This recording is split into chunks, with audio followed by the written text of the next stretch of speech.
On this Saturday night, defiant demonstrations. Blockades remain in place across the country despite a plea from the Prime Minister. We will die defending our rights. Plus, Wet'suwet'en hereditary chiefs meet with supporters. What's needed to resolve the dispute? COVID-19 concerns, why some cases may be going undetected. And 5 years your parents didn't pay for cable, they're still Catholic. Allegations of stealing streaming, the lawsuit that could cost some Canadian consumers. Global National with Robin Gill. Reporting tonight, Coleen Christie. Good evening. Thanks for joining us. It's been more than 2 weeks since protests broke out across the country in support of Wet'suwet'en hereditary chiefs opposed to a natural gas pipeline in northern BC. Yesterday, the Prime Minister called for an end to the blockades. But tonight, there doesn't appear to be an end in sight. As Sean O'Shea reports in our top story, some protesters are vowing to die for the cause. As the standoffs continue, supporters in Toronto made something clear from right outside the Ontario legislature. Racist Canada, we are not going anywhere! Hundreds rallied to defend Indigenous blockades in British Columbia and Ontario. And one Mohawk supporter warned it's a fight they won't give up. There is no way we're backing down. Absolutely no way. We will be here till the end. Even if we have to die doing it, we will die defending our rights. I know my father and the hereditary chiefs aren't budging. Hereditary chiefs from BC's Wet'suwet'en Nation met with leaders from the Kahnawake Mohawk territory in Quebec. Well, I think it went fine, but it's not over yet. The stories that they told us were very touching. The hereditary chiefs want a halt to construction on the coastal gas pipeline that crosses their land. That dispute has spawned protests like this one at the Tyendinaga Mohawk territory in Ontario, which has halted freight and passenger rail service. But another rail blockade south of Montreal came down peacefully Friday night as police moved in to enforce a court injunction. Earlier in the day, Prime Minister Justin Trudeau said all the blockades must come down, but there is no sign that will happen. Counter-protesters agree it's time. But now it's time to get back to work and we need to resolve this issue. Supporters who marched through downtown Toronto streets say employment isn't the most important thing. Jobs are secondary. This is people's way of living. And if we need to sacrifice the jobs of a few, which are in the hands of corporate interests, then we must do so to protect the future. It is up to the governments to get it sorted out on terms that are respectful of Indigenous sovereign nations. Provincial and federal governments have asked the Wet'suwet'en for meetings. None have been scheduled so far, leaving blockades like this one up into another week. Sean O'Shea, Global News, Toronto. As World Health experts recalculate the risk of COVID-19 and the evolution of the outbreak, another quarantine is underway here in Canada. 151 Canadians woke up in quarantine in Cornwall, Ontario. 129 of them were passengers on the Diamond Princess cruise ship. The others were helping to get those stranded passengers back to Canada after hundreds of people on the ship became infected. They'll stay in quarantine for 2 weeks. Meanwhile, Canadians quarantined for 14 days in Trenton, Ontario are enjoying their first full day of freedom. 195 Canadians remain under quarantine at CFB Trenton, but they're expected to be released on Tuesday. 48 other Canadians who are on board the Diamond Princess have tested positive for the virus. Today, Japanese officials confirmed another passenger released this week after completing the cruise ship's quarantine also tested positive. The woman in her 60s is the first known case among those released at the end of the ship's containment period. A sixth person has died from the virus in Iran as cases there continue to rise. The country is reporting at least 10 new cases today, bringing its total to at least 28. Middle Eastern neighbors, including Iraq, are now closing their borders to Iranian nationals. Another major outbreak is in South Korea. 2 people are dead and cases are exploding there. 229 new cases have been confirmed since Friday, skyrocketing South Korea's total number to more than 430 cases. A dozen towns in northern Italy are in lockdown today after 2 people infected with the virus died and 39 cases were reported. 19 passengers on board the Diamond Princess returned to Italy this week, and the country is ramping up its response to the outbreak. So as you can see, cases are multiplying around the world in countries where travel bans to and from China have been in effect. 28 countries are now reporting cases. The Center for Global Infectious Disease Analysis in London, which collaborates with the World Health Organization on modeling to contain the disease, estimates 2/3 of COVID-19 cases from China have remained undetected worldwide. Right now, there are more than 77,000 confirmed cases. 1,500 of those are in countries outside of China. More than 2,000 people have died, mostly in China, but there's concern sources of human-to-human transmission are going unchecked, which will lead to a spike in cases. There are some troubling revelations tonight about a respected Canadian religious figure.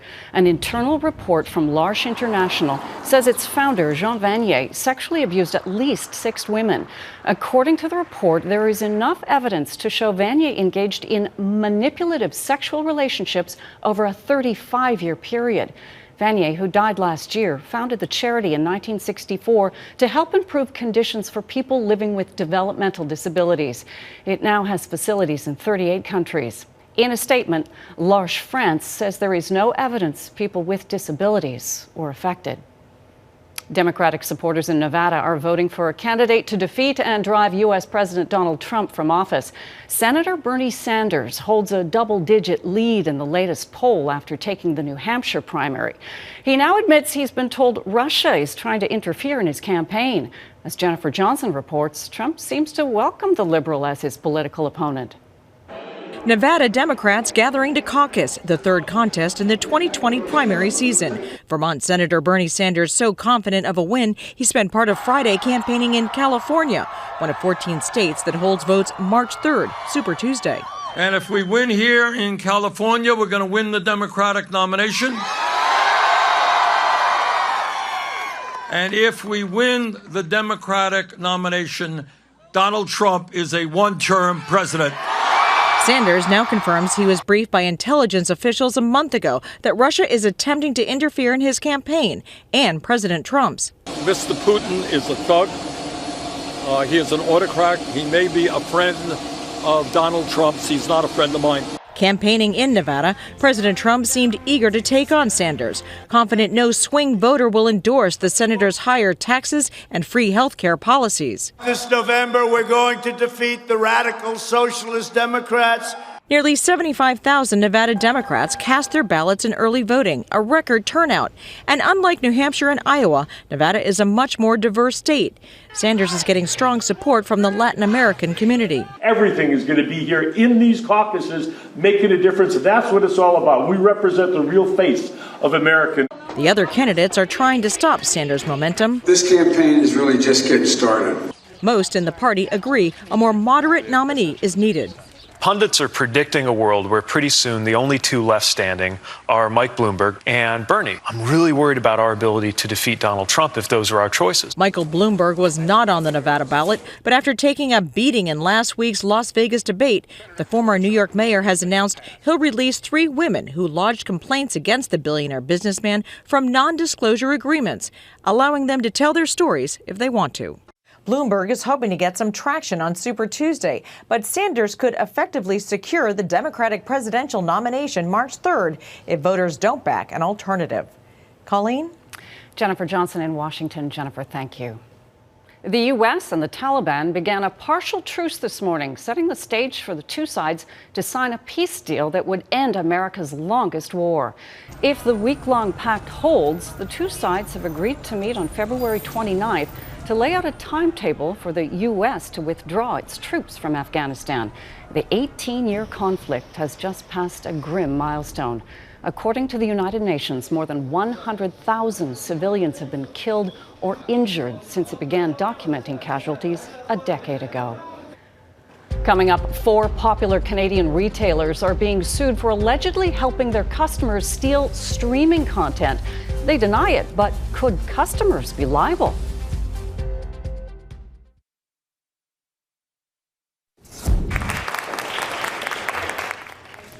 Five BC teens were honored by the Governor General today. Julie Payette presented the group with challenge coins in honor of their heroic actions last February. The teens rescued an 8-year-old boy who was dangling from a chairlift at a Vancouver area ski hill. Cell phone video captured them grabbing some nearby fencing, then coaxing the boy to fall into the makeshift net. I think it's really good being recognized by so many people that you can look up to throughout your community, whether they've been here for years or 7 months. They're all really good people to be recognized by. I really appreciate that. The boys are also skiing for free this season, receiving complimentary passes for their heroic actions. A lawsuit filed in Alberta Provincial Court is raising questions about how popular media streaming devices are being used and whether consumers can be held responsible if they're used to watch illegal content. The suit was filed by Alarco Entertainment, the company that owns Super Channel. It's suing 4 popular Canadian retailers, including Best Buy, London Drugs, and Staples, accusing them of selling piracy devices and teaching customers how to use them. Heather Urix-West explains. My wife and I did it about a year ago. We went to the Android box, and I've cut my cable down to basic. This is hidden camera footage of interactions between an undercover investigator hired by Alarco Entertainment, the parent company of Super Channel, and a person Alarco alleges is a salesperson at London Drugs, one of 4 retailers named in a lawsuit before the Alberta Provincial Court. For 5 years, your parents didn't pay for cable? It's fantastic. Here's another investigator alleged to be at Staples. The premium TV network is using the videos as evidence in a $50 million lawsuit against London Drugs, Staples, Best Buy, and Canada Computers. In the statement of claim, Super Channel's parent company accuses the retailers of contributing to the creation of a culture of widespread infringement and theft, accusing them of selling internet streaming devices that allow users to access streaming content for free, and having employees direct their customers to purchase them so that they can steal programming they should pay for. We were kind of shocked when we first learned that they were educating consumers on actually how to steal. Global News reached out to the 4 retailers for comment. In statements, London Drugs disputes the allegations and says, in part, it would never intentionally infringe intellectual property rights, while Best Buy said the suit's claims were without merit. Staples declined comment, while Canada Computers did not respond to our requests for comment. Super Channel Vault. Alarco is suing the store's customers as well, listing them for now in the claim as John Doe's because the company doesn't yet know who they are, though it hopes to find out. Could a consumer be liable for copyright infringement using a device in a way that it wasn't intended to be used? I suppose theoretically, yes. This copyright lawyer says Alarco will have to prove that these so-called piracy devices don't have legitimate uses on their own.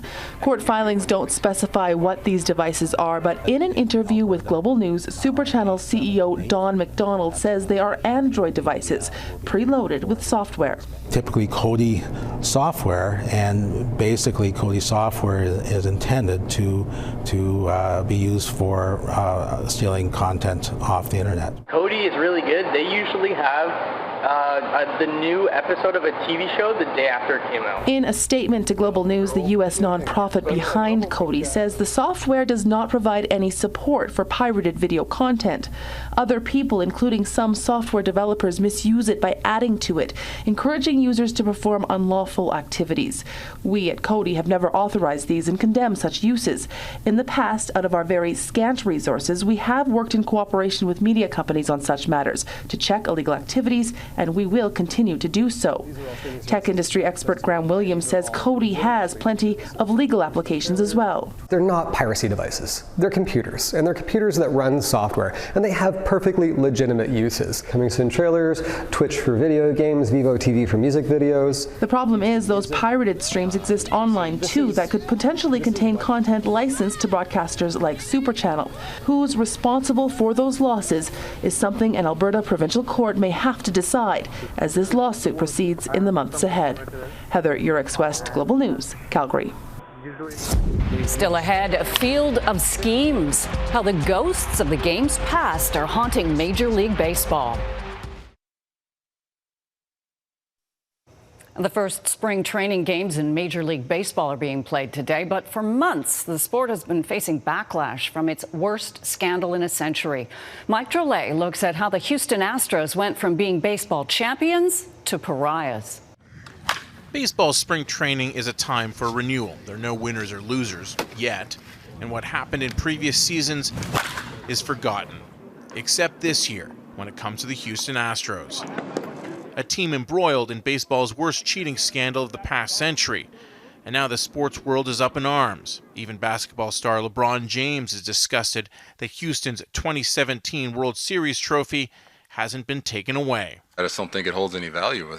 You cheated and you didn't earn it. That's how I feel, is it wasn't earned. I feel like every single guy over there needs a beating. It's wrong. The genuine anger underscoring these comments is something that I haven't really ever seen before in my experience following and covering Major League Baseball. The cheating scheme was as high-tech as it was simple. The Astros arranged for the camera feed that recorded the opposing team's catcher's signals to be relayed to their dugout. The batter was in turn tipped off to what pitch was coming by someone banging on a garbage can. In baseball, knowing what's coming is a huge advantage. The Astros coach and general manager were both fired. The team was fined. But no players were disciplined. They were granted immunity in exchange for their cooperation with the investigation. If somebody grants you immunity, then they can take that back and just punish you after they told you that you have immunity. Baseball Commissioner Rob Manfred has defended the punishment. I think if you look at the faces of the Houston players as they've been out there publicly addressing this issue, they have been hurt by this. They will live with questions about what went on in 2017 and 2018 for the rest of their lives. But now Manfred is coming under fire from players and fans who are furious the Astros cheated to win the World Series and say he hasn't done enough to deter teams from doing it again. Manfred isn't helping himself, referring to baseball's championship trophy, something he personally awards to the winners, like something he found in the garage. The idea of an asterisk or asking for a piece of metal back seems, sort of a futile act. People always know that there was something about the 2017 World Series. So baseball, its commissioner and the Astros, a World Series contender again this year, must now deal with both the cheating scandal and the botched handling of the whole thing. None of the millionaire players will lose any salary, but they still have to play 162 games and should expect questions and heckling all summer long. It's going to be bad everywhere. They are going to get it from all the 29 other fan bases. And that includes here in Toronto, where the Blue Jays have their own connections to this scandal. One of their coaches, Dave Hudgens, was the Astros hitting coach while all this cheating was going on. He's been tight-lipped about his role in it, other than to say that he fully cooperated with the investigation. The Blue Jays say they're sticking by him. Coleen? Mike Drolet in Toronto. Mike, thanks. Up next, enabling dance. How a late cellist inspired a modern ballet.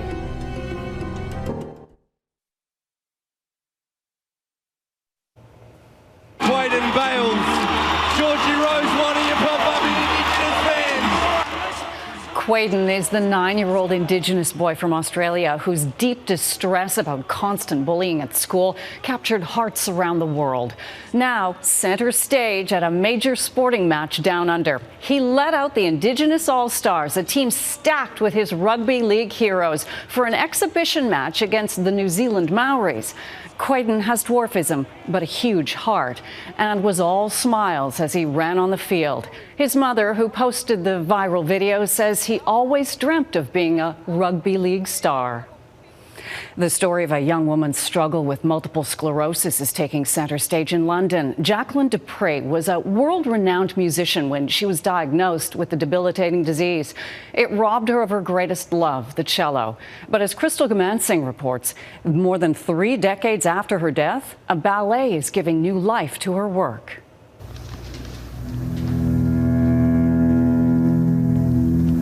A mixture of elegance and ferocity. That's how Jacqueline Du Pre's playing of the cello was once categorized. The story of her multiple sclerosis diagnosis at 26, shared through dance, will be familiar to many with the disease. It began with numbness and unexplained sensations. So I started to dream up this story, which is about her. It's to some extent a biographical work, but it's very much focused on the love affair that she had with music. And I liked the idea of personifying music and the cello by using a male dancer in that role. There's a neck of the cello, there's the body of the cello. Kathy Marston got the idea for the cellist from her sister, a music teacher. Du Pre was a young English musical icon. I really wanted to take care that I was portraying the illness with as much sensitivity and poetry, I suppose, as I possibly could. The ballet explores the height that she flew to and then the sort of the loss of her voice. MS often strikes people early in life. Women are diagnosed more than men. There's no cure, and for some, it can take a devastating toll. There's no telling what the future holds. Some people will lose mobility, some people won't. The path is very different. So it's a really interesting way to tell the story through movement. I think a very powerful one. Du Pre had relapsing remitting MS. It crept through her fingers and eventually she was confined to a wheelchair. She died at 42. The Royal Opera House in London has partnered with cinemas around the world to broadcast The Cellist. So far, only 2 small Canadian theatres are slated to run it, one in BC, the other in Ontario. I think it is an emotional work, and it's heartbreaking, but it's not tragic. We should be celebrating the life force of Jackie as much as the loss of her talent. Marston's mum also has MS. She hopes the ballet will raise awareness while bringing people a little joy. Crystal Goomansingh, Global News, London. That is Global National for this Saturday. I'm Coleen Christie. Tonight's Your Canada is English Bay in Vancouver. We love seeing Your Canada. Email your pictures to viewers@globalnational.com. Thanks for watching. We'll be back here tomorrow. Good night.